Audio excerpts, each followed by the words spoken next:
Well, let's talk about Mafiathon. I'm curious how you Oh, yeah. even got connected with Kai because, like we were saying before, Yeah. that was such a huge introduction for probably like people who are. I'm not sure who's Kai's exact demographic, but there might be like 10-year-olds watching that, and Sure. this is their first introduction to seeing an artist like Marco Plus, and they're like, "Who the fuck is this?" Yeah. How did that happen? Who reached out to who? Well, me and Kai met like a year ago when Davis came to do his On the Radar. You know what I'm saying? Because Davis brought the whole A&P with him, Okay. which was really sick. So that was like my first time meeting all the guys. Like me and Phantom had like spoken like here and there online, like the DMs, but we never really met. So we met there.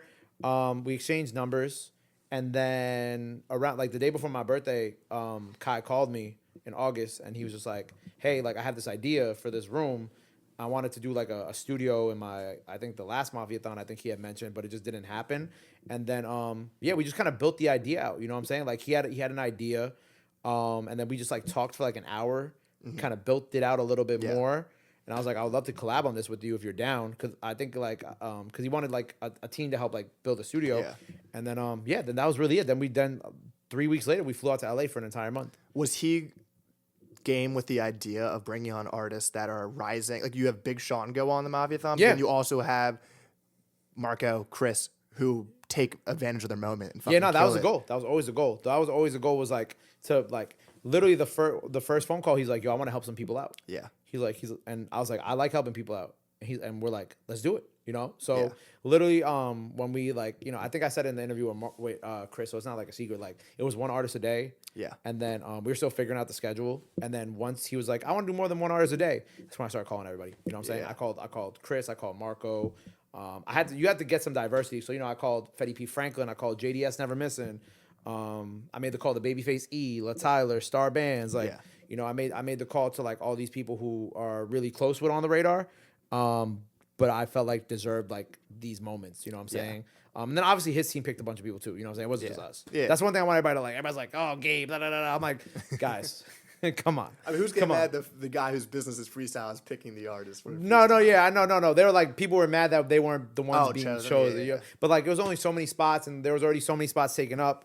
Before we even got there, so he had to be a balance. I would have loved to make every person on there like a boom bap rapper, but like realistically, that doesn't make sense for like what hip hop is today. It's so diverse, so you have to have like a little bit of everything. And you have that down south. You have to, and I put a lot of Detroit people on there and Michigan, but that's just because like I knew they would like rap. They like BFP Pac-Man. I called Pac. I said, "Pac, I need you to come do this." And so it just worked out that way. You know what I'm saying? And I think for what it was worth and what we did, I think we did an incredible job. You guys killed it. I ended it with like one of the biggest like Latin trap artists from Puerto Rico. So with Eladio. So like that was Shout out also PR. Yeah, that was also like a very proud moment for me. Like that the last, well, technically Kai's brother was the last one, but the last like kind of like artist that I brought was Eladio, and I was so proud of that. And it felt like someone like the moment that Chris took advantage of and killed it. Yes, is of course. the epitome of like how dope a freestyle can be and how important it can be to someone's career that DJ Head hears it gets to Kendrick.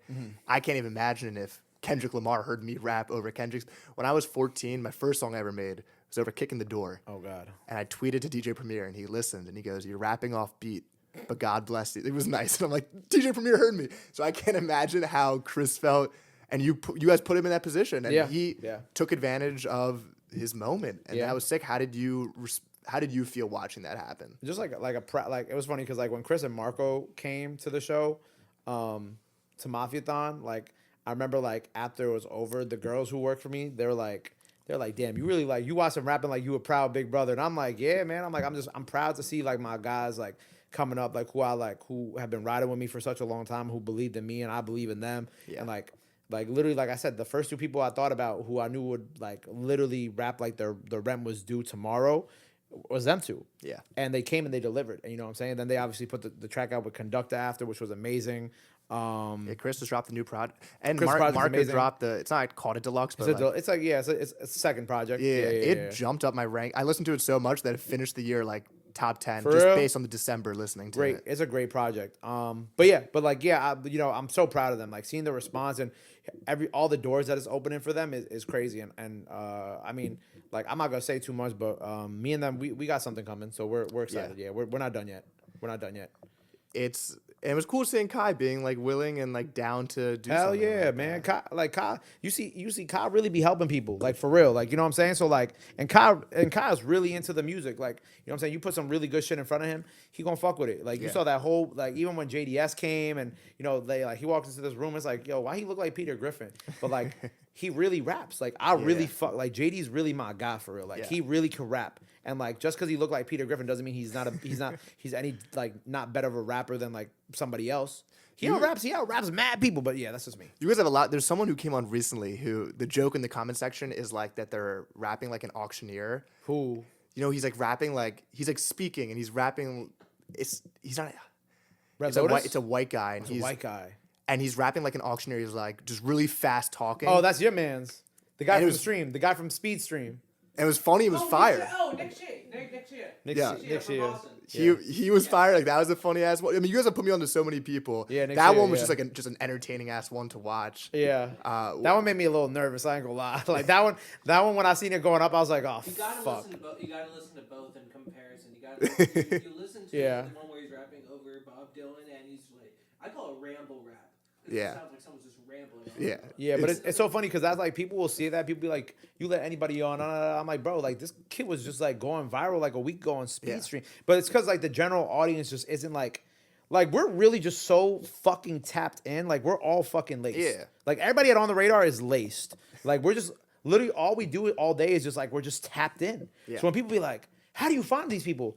You saw our artists. That was just today. Yeah. That was one day of me scrolling through how many people. 8 per day. Like that's insane. No, it's more than 8 per day, my guy. Like it's like we'll like even like when my text with Calvin and Aiden, like I'll just be scrolling on TikTok and I'll hear some shit I like. And sometimes, you know, we find so much shit we don't know if we've already sent it to each other. And I'll just send it to them. I'll be like, yo, this is hard. This is hard. This hard. This hard. This hard. They're like, you want me to reach out? You want me to reach out? You want me to reach out? And it's like probably within like the last like in a week we could in that group chat or in between all of our text messages we could send each other like 100+ different artists. Crazy.